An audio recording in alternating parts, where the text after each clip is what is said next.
Welcome back to the Immersive English Podcast, Episode 8. I have a guest with me today, my friend Tessa. Tessa and I went to college together, or university together, in Arizona. Tessa, thanks for taking the time to come on the show. Thanks for inviting me. So, you're in an interesting situation because, like me, you're from Arizona, but you live in Germany. And where exactly in Germany do you live? I live in Görlitz.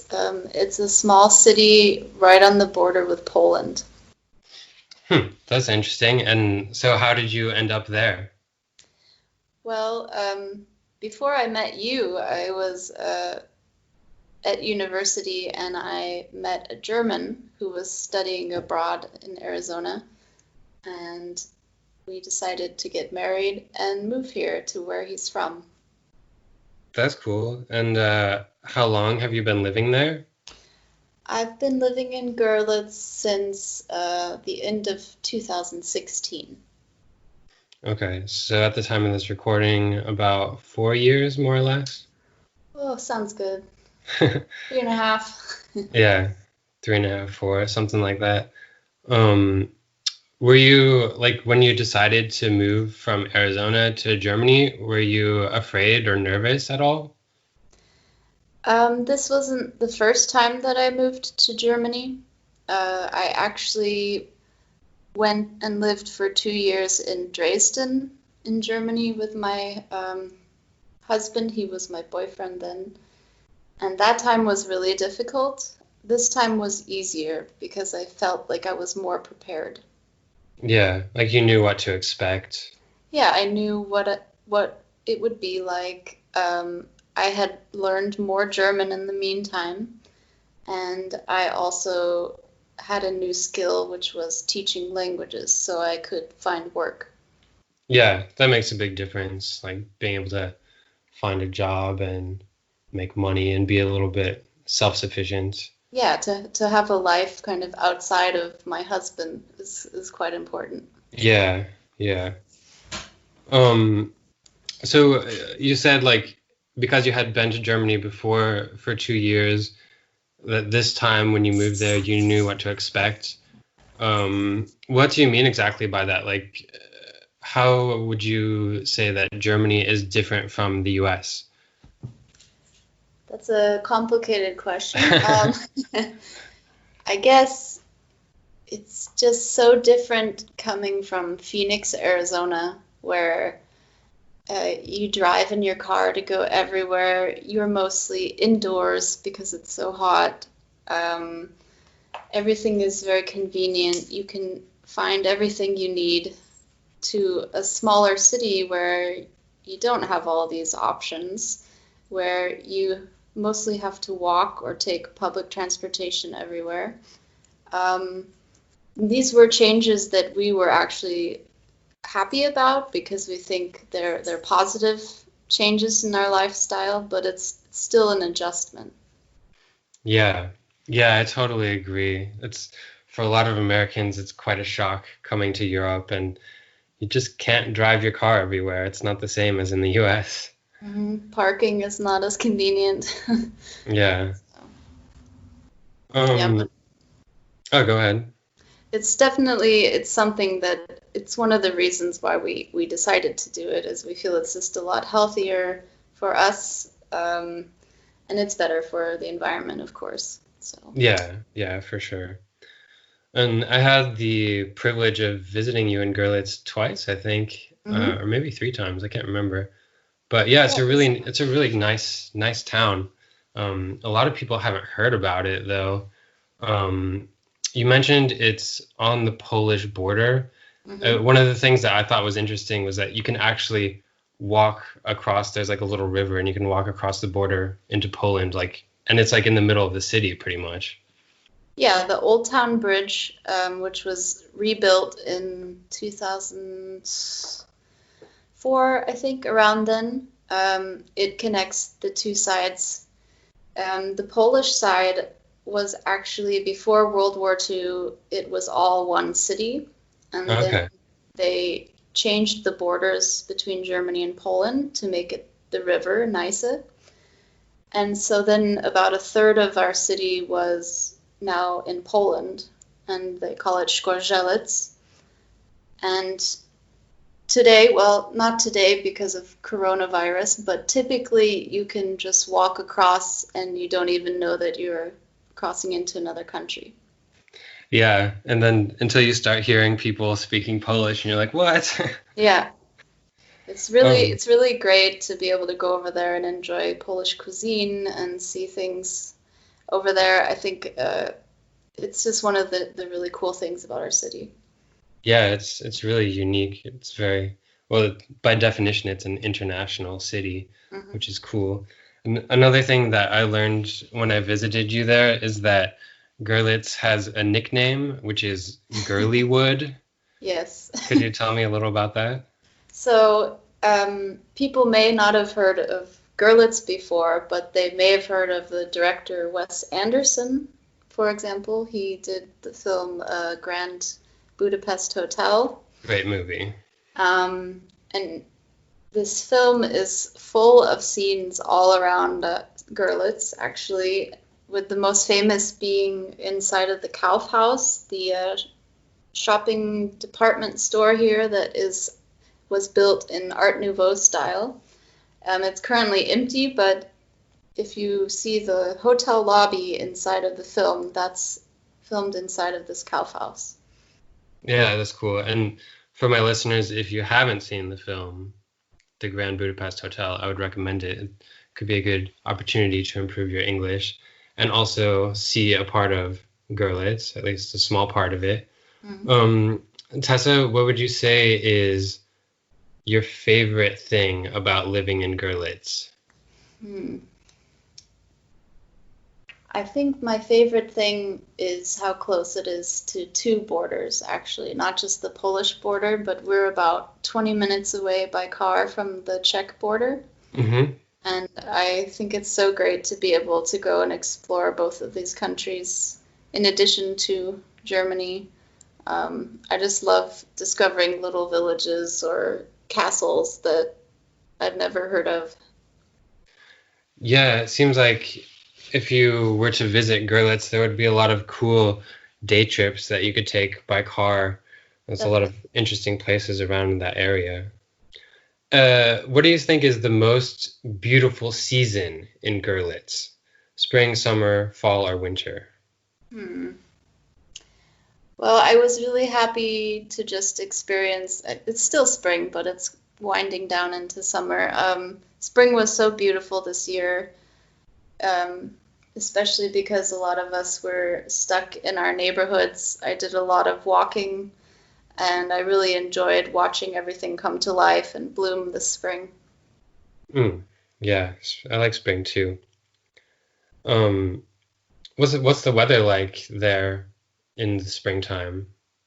It can be kind of changeable. It can rain one day and be sunny the next. But Görlitz is actually pretty mild as far as temperatures go. We have the most sunshine in any German city.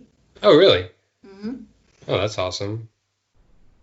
So do the summers get pretty hot? They can. I heard actually this weekend we're going to get up to 30 Celsius, which is pretty warm for this time of the year. Yeah. It's usually only for a couple weeks that it's really hot in the summer, though. It's usually pretty comfortable. Yeah. So if somebody were to visit Görlitz, what would you recommend that they do in the summertime as like an outdoor activity? If they only had time to do like one real thing, like if they were there for just one day, what would be a cool outdoor activity that people could do? An outdoor activity, besides just walking around the beautiful old town, we have a lake just south of Görlitz called Bertsdorf Lake. And this was an old coal mining pit that was filled in.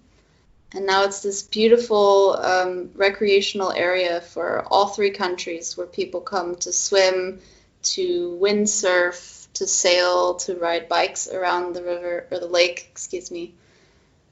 So I would recommend that in the summer. Cool. And if somebody visited Görlitz in the winter, what would you recommend that they do as like the first thing that they should do, the most important thing? Well, you have to see our Christmas market, of course. I really think our Christmas market is perfect in this region. It's been voted very highly. It's got the perfect size, in my opinion. Some Christmas markets can get very crowded, but ours is kind of cozy and small. You can enjoy hot mulled wine and bratwurst, and all among the scenery of the beautiful old town. Sounds awesome. That brings me to my next question, actually. Well, my last question, but it's kind of a two-part question. So, recommendation for a place to eat in Görlitz, your favorite place to eat, and also a recommendation for a place to drink a beer in Görlitz. Okay. Well, I really enjoy eating on the Polish side of the border. And our favorite restaurant is just across the bridge, and it's called Przy Jakubie, which probably have to spell for you. Yeah, can maybe put that in the show notes. And the best place to have a drink is this little bar called Salü. I think that's French. Yeah. It's got the best bartender in town. Oh, cool. Well, thanks a lot for coming on the show, Tessa. Do you want to tell people about your website? Sure. My website is called Tessa Approves, and I write blog articles about different places that I explore in this region, in Germany, Poland, and Czechia. And that's Tessa Approves, TessaApproves.com. Well, I'll put that in the show notes as well. Thank you. Yeah, thank you. It was really nice talking to you. Maybe I'll have to have you back on the show another time. Good. All right. I hope you found that interview interesting. All the recommendations that Tessa gave for places to go in and around Görlitz, I will put those in the show notes with links. I just wanted to correct something. I had asked Tessa why Görlitz has the nickname Görliwood. It's not just because of the film The Grand Budapest Hotel. There are many other films that were at least partially filmed in Görlitz. For example, Around the World in 80 Days with Jackie Chan, The Reader with Kate Winslet, and also the film within a film sequence in Inglourious Basterds. If you enjoyed this podcast, please go over to iTunes and take the time to give Immersive English a 5-star rating, and also recommend Immersive English to a friend. As always, thanks to the Young Pioneers for the intro and outro music, and thanks to you for listening. Take it easy, and I'll talk to you next time.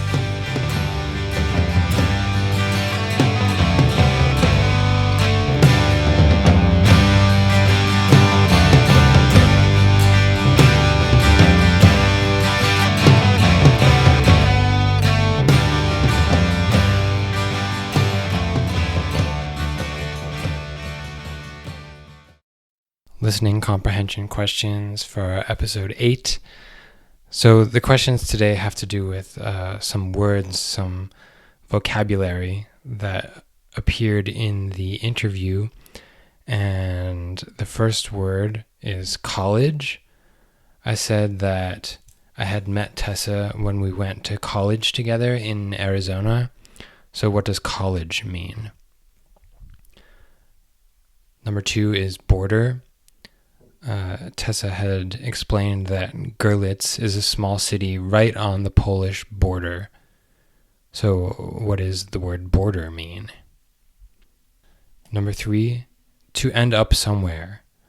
I had asked Tessa that she's from Arizona, but I asked her, how did she end up in Görlitz? So what does it mean to ask someone, how did you end up there? Number 4 is self-sufficient. Tess had explained that when she moved to Görlitz, it wasn't her first time living in Germany, but this time was different because she had a new skill, which was teaching. And I said, that makes a difference. Being able to make money, find a job, it makes you more self-sufficient. So what does self-sufficient mean? Number 5 is the word convenient. Tessa had explained that in Phoenix, Arizona, you drive everywhere in your car because it's so hot and everything is very convenient. So what does that word mean? Convenient. Number 6 is the word adjustment. So Tessa explained that it was an adjustment for her and her husband moving to Görlitz because they had to walk everywhere or take public transportation, which they weren't used to because in Phoenix, Arizona, mostly they would always drive everywhere. So it was an adjustment for them. What is adjustment? Number 7, nickname. Tessa explained that Görlitz has a nickname and it's Görliwood. So what is a nickname? Number 8, to hear of something. Tessa said people may not have heard of Görlitz before, but maybe they have heard of Wes Anderson or the film The Grand Budapest Hotel. So what does it mean to hear of something? Number 9 is mild. Tessa explained that Görlitz is pretty mild as far as temperatures go. What does that mean, mild? And number 10, the last one, bartender. Tessa said that the bar Salü has the best bartender in town. What's a bartender? The answers to these questions are posted on immersoexperiences.com.